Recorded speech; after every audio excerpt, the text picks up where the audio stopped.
नमस्कार दोस्तों, welcome to my YouTube channel Gyan Mudra. ज्ञान मुद्रा में आप सभी मित्रों का हार्दिक स्वागत है। तो आज हम बात करते हैं खिचड़ी मेला का महत्व क्या है, खिचड़ी का महत्व क्या है जो 2025 में मनाया जा रहा है। हम जानते हैं भारत त्योहारों का देश है। भारत में अनेक धर्म हैं, सभी धर्मों में अनेक त्यौहार पड़ते हैं। हर महीने किसी न किसी त्यौहार के रूप में मनाया जाता है। तो हिंदू धर्म में मनाए जाने वाले प्रमुख त्यौहार दीपावली, होली, दशहरा इत्यादि है। इसमें नए साल के नए शुरुआत में एक नया त्यौहार मनाया जाता है जिसका नाम खिचड़ी है। खिचड़ी मेला का महत्व क्या है, आइए उसके बारे में देखते हैं और समझते हैं। खिचड़ी मेला को मकर संक्रांति के रूप में मनाते हैं। मकर संक्रांति का त्यौहार भारत के विभिन्न हिस्सों में विभिन्न रूपों में मनाया जाता है। इसकी मूल धारा सूर्य की गति और उसका पृथ्वी पर पड़ने वाले प्रभाव को दर्शाता है।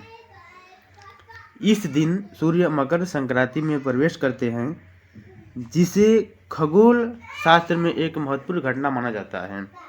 मकर संक्रांति का पर्व लोगों के जीवन में सकारात्मक समृद्धि और खुशी लाने का प्रतीक है। अगर हम बात करें इस मकर संक्रांति की खगोल शास्त्रीय महत्व क्या है, तो खगोल शास्त्रीय महत्व सूर्य मकर राशि में प्रवेश करते हैं तब उसे उत्तरायण का आरंभ माना जाता है। यानी साल के अंत में दक्षिणायण होता है, साल के शुरुआत में उत्तरायण होता है। उत्तरायण का अर्थ सूर्य का उत्तर दिशा में अग्रसर होना, मौसम में बदलाव, दिन रात के समय में परिवर्तन इत्यादि तमाम तरह के परिवर्तन होते हैं। इस समय सूर्य का जो सकारात्मक ऊर्जा होती है वो संचार होता है, दिन बड़ा होता है, रात छोटी होती है, तो पूरे दिन में कार्य करने का समय मिलता है। इस दिन से दिन बड़ा होना शुरू हो जाता है। इस मकर संक्रांति का धार्मिक महत्व भी है।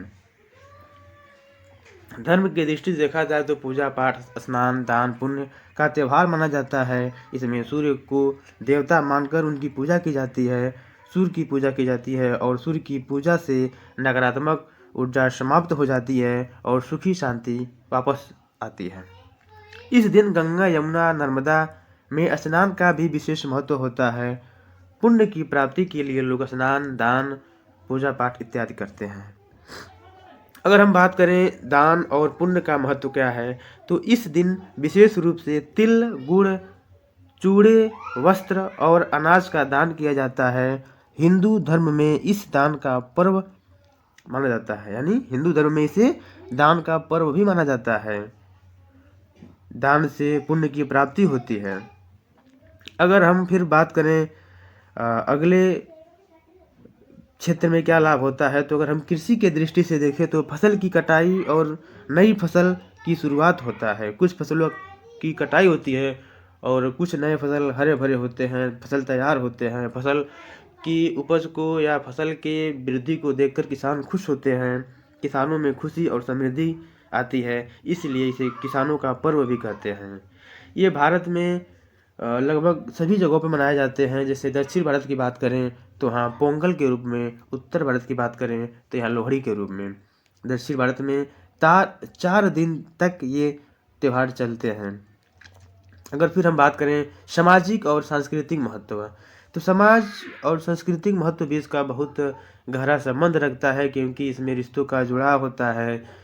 ये अलग अलग जगहों पे अलग अलग धार्मिक सभाएं, सांस्कृतिक आयोजन किया जाता है, जिससे और एक दूसरे को घर जाना, उसको दान करना, कुछ देना इत्यादि भी धर्म और रिश्ते को जोड़ता है। इसमें रिश्तों की मजबूती, एक दूसरे से हम खुशियों को बांटते हैं, इसको बांटने का त्यौहार भी कहा जाता है। इस दिन तिल गुड़ के लड्डू एक दूसरे को बांटते हैं। उत्तर भारत में खुशी में लोग पतंगबाजी भी करते हैं, खुशियों का त्यौहार मनाते हैं और विभिन्न स्थानों पर मेले, सांस्कृतिक कार्यक्रम का आयोजन किया जाता है।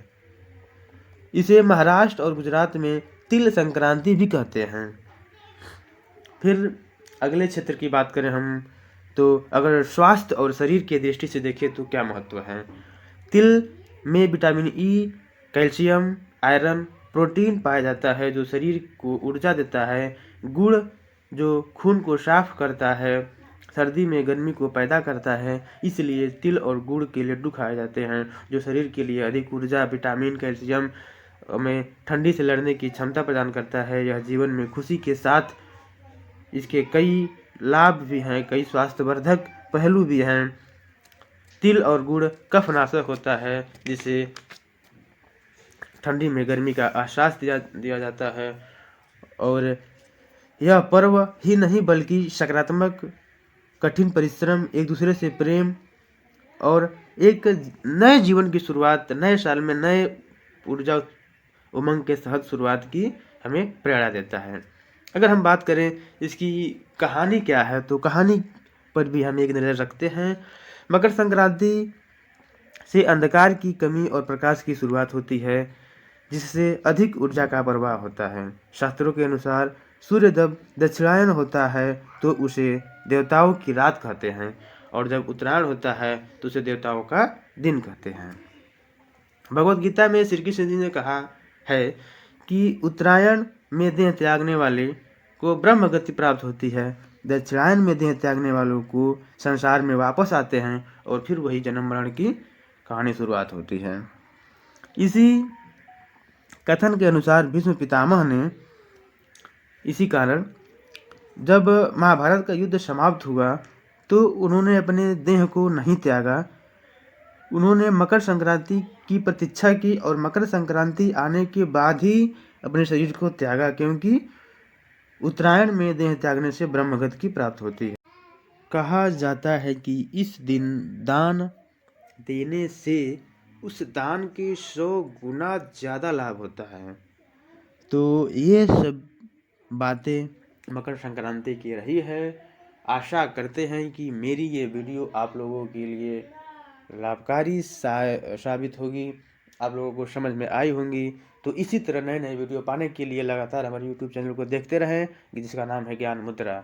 और हम इसी तरह ज्ञानवर्धक, रोचक, त्योहारों, अन्य दृष्टि जो भी है उससे मैं वीडियो लाता रहूँगा, जिससे आप लोग देखते रहें, उत्साहवर्धक बनाते रहें। कृपया लाइक, शेयर, सब्सक्राइब अवश्य करें। जय हिंद फ्रेंड्स। ज्ञान मुद्रा।